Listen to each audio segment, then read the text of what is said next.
So, welcome back. Next, I'm going to be speaking to you about some of the sociologists and authors who have sought to understand the driving forces behind globalization, as well as the specific nature of the outcomes of globalization. So, the first of these is David Harvey, who is a geographer, but his work is used quite a lot in sociology as well. So he kind of sits between those two areas in many ways, and he's particularly interested in some of the some of the facilitating forces sitting behind globalization, some of the developments that have allowed globalization to develop in the way that it has. And so David Harvey developed the term time-space compression to refer to the way in which the acceleration of economic activities leads to the disappearance of spatial barriers and distances.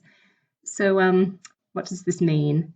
Well, essentially, he argues that the production, circulation, and exchange of capital is happening at ever increasing speeds, and with the aid of advanced communication, of transport technologies. So, if we think back to the new kind of world division of labour that I was speaking to about previously, then remember this was facilitated in part by the development of these new transport and communication technologies. And this is really what Harvey's interested in. So he's interested in the way that space can essentially, the kind of time and space can be collapsed in a way by these new technologies, by these developments, and we can cross time and cross space increasingly quickly. So an example of this would be the way in which a Wall Street computer can transfer millions of dollars in one national currency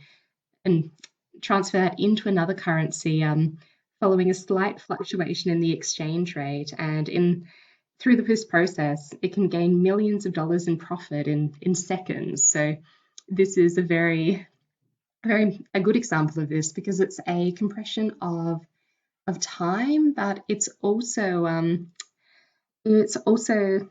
compression of space. So it's the transfer of money in different currencies across these borders in a virtual form. So in these scenarios, such as the kind of transfer from one currency to another on Wall Street, the time it takes to get from production to profit is almost non-existent. So Harvey argues that the compression of social time and the compression of space that happens through this economic activity is really the driving force behind globalization. It facilitates globalization, and due to this, the speed of social life in the last few decades has been increasingly compressed, or the space-time has even been annihilated in some cases. So I have a figure to hopefully illustrate what this looks like. And so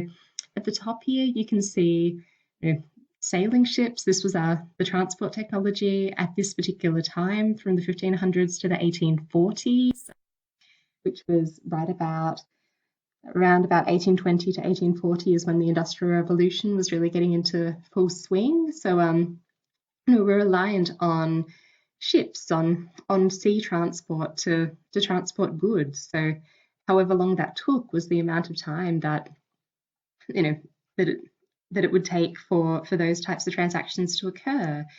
And then by the 1840s through to the 1920s, we have trains and steamships, and things are happening much more quickly. So we can see here below each of the increasingly small globes, you can see the speed at which these technologies are operating. And so by the 1920s to the 1940s, we have propeller aeroplanes, and then from the 1940s through to the present, we have jet aeroplanes. But I would also include things like internet technologies here that allow us to communicate and allow us to transport goods virtually. So there's many technologies that have increasingly, in many ways, shrunk our world, made it increasingly easy for us to communicate across geographical boundaries and allowed us to move people, to move goods, services, all sorts of things, and essentially facilitated globalization. So for Harvey, it's this time-space compression that really sits behind globalization. And so our next kind of theorist is Anthony Giddens and his work, his book Runaway World. So in this particular book, Giddens argues that globalization's led to the creation of what he calls a global risk society.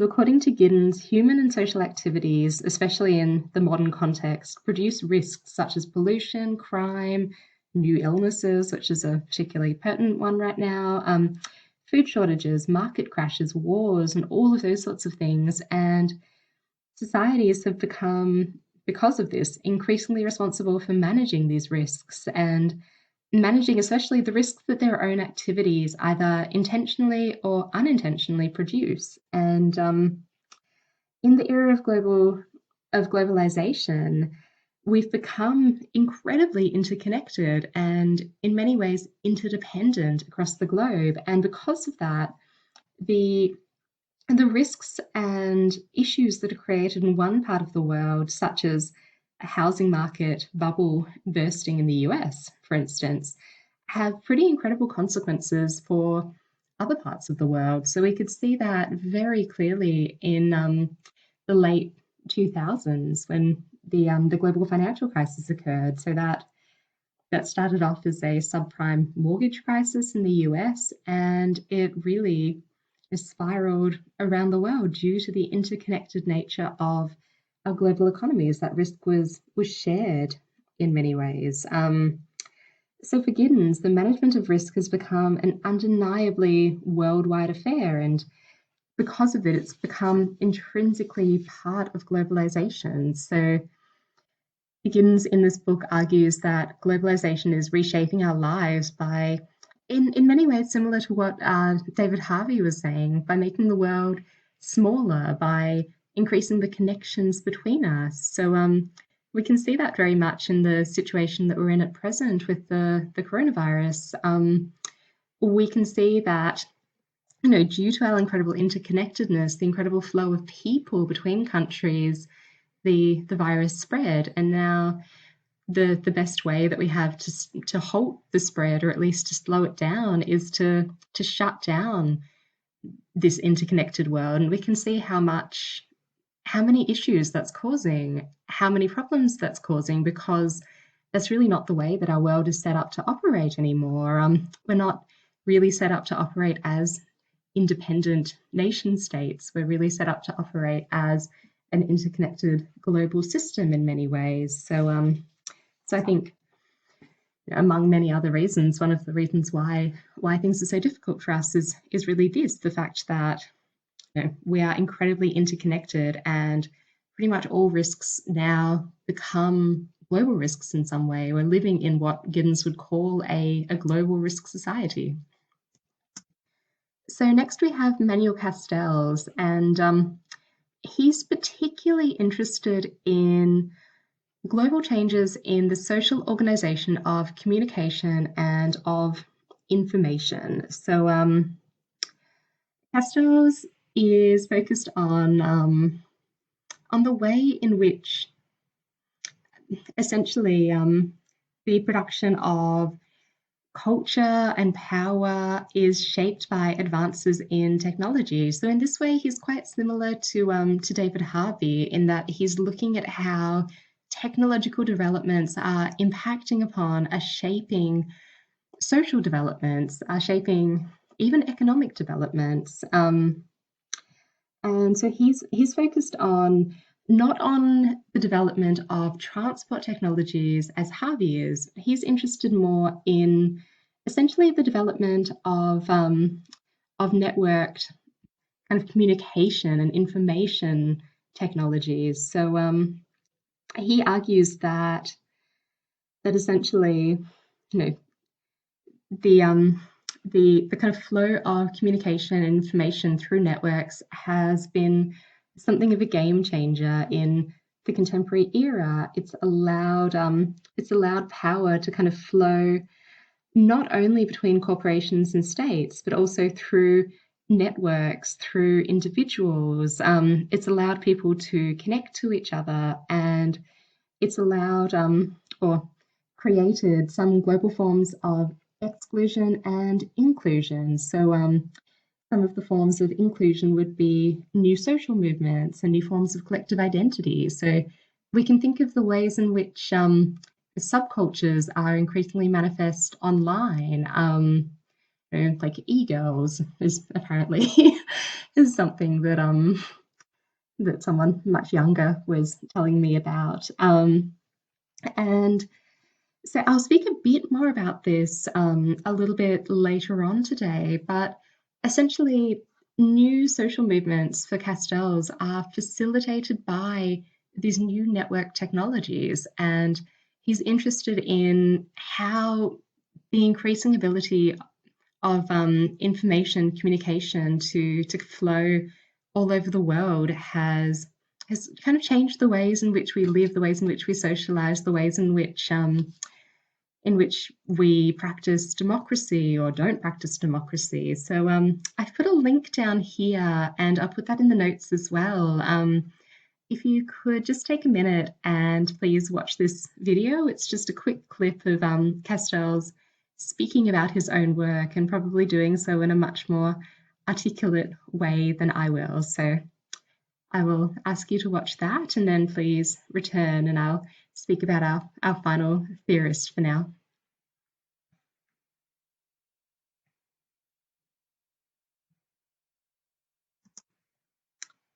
So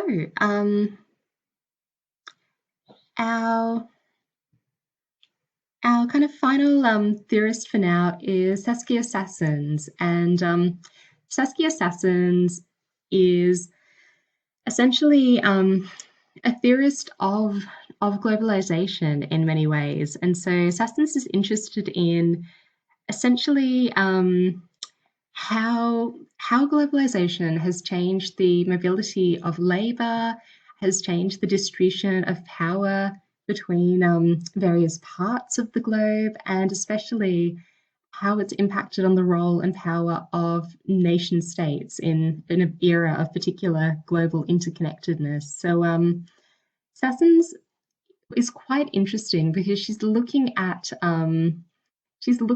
this kind of global labor mobility flows in a very similar way, in some sense, to Immanuel Wallerstein and his world systems theory, in which he was looking at the kind of global distribution of labor. But for Sassen, she's kind of interested in the ways in which different types of labor become concentrated in different parts of the globe. So for Sassen, essentially, she's interested in what she calls global cities, which is kind of where there's a concentration of a lot of global corporations, a lot of global power. This would be places like New York City, and she's interested in the relationship that they have with kind of other parts of the world, especially parts of the developing world. So for her, she's interested in the ways in which labor flows from the developing world to global cities to kind of fill productive needs. So for her, she's interested in, for instance, temporary or like migrant labor forces. So an example would be workers from the Philippines going to global cities such as Sydney, such as New York City, and filling in roles that people are no longer wanting to work in, or no longer wanting to do in these cities. So things like domestic work, especially childcare work, and then she's interested in the way in which those workers often then send money back to their families in their places of origin. So this is a huge kind of trend in the Philippines to have these migrant workers who send back what are called remittances. So this is money to support their families. So this is something that Sassen calls a survival circuit. So there's the flow of migrant workers going to these global cities to fill in these roles. So you can imagine if there's households in these global cities where like both of the partners within a heterosexual relationship are working and they don't really want to be doing housework and they need help with caring work for children, then there's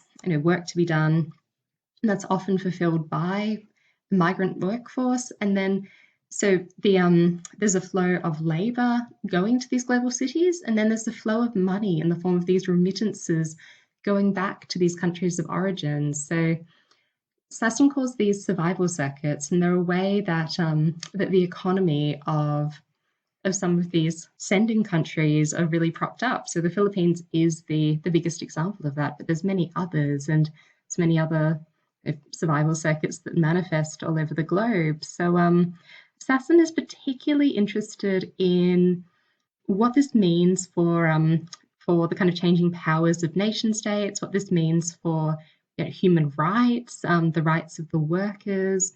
She's really interested in the relationship between globalization and human rights.